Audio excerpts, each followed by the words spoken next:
Hello readers, today for reading we are going to be talking about how great readers make connections between what they read and their own lives and how they turn those connections into amazing pieces of writing. So I'm going to read a very short page or two from the book Hey Little Ant, which is an awesome book about seeing things from another person's point of view. So my first page says, "Hey little ant down in the crack, can you hear me? Can you talk back? See my shoe? Can you see that? Well, now it's gonna squish you flat." And my second page says, "Please, oh please, do not squish me. Change your mind and let me be. I'm on my way with a crumb of pie. Please, oh please, don't make me die." So I want you to think about a time when you felt like this little ant. Think about a time when someone maybe was not being so kind to you and made you feel helpless like this little ant. Think about a time in your life that can connect to what's happening in this book. So take a minute and think about that in your head.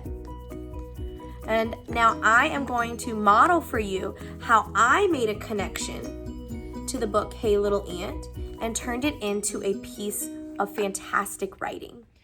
So now that you've had a moment to think about your connection to the book Hey Little Ant and how you have sometimes felt like the little ant, we are going to look at our Making Connections sticky note map.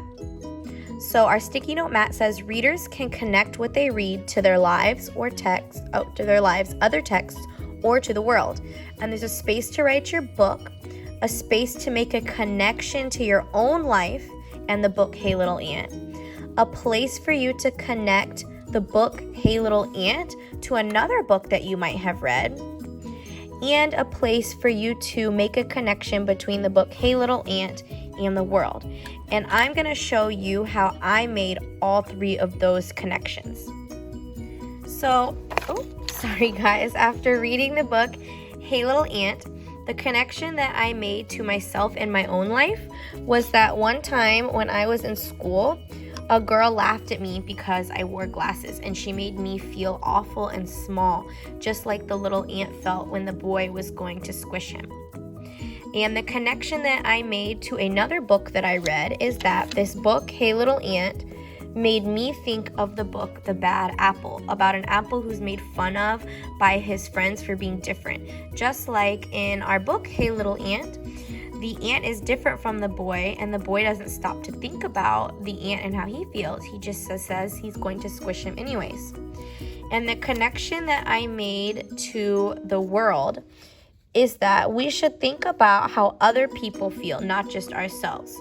So when we're out there in the world and out there around other people, we should think about how they feel and not just ourselves, just like the boy in Hey Little Ant should think about others and not just himself. So now you can see how great readers make connections between what they're reading and themselves to similar things that happen in their life. They make connections between the books they're reading and other books that they might have read in the past, and they make connections between what they're reading and things that are happening in the world around them. And they take those connections that they make in their head and they turn them into these amazing pieces of writing where they're explaining their connections in their own words. And so now what you guys are going to do is you are going to get out this same sheet, Making Connections, and you are going to get your Post-it notes, and you are going to tell me how the book Hey Little Ant connects to your life, connects to another book that you have read, and connects to the world around you.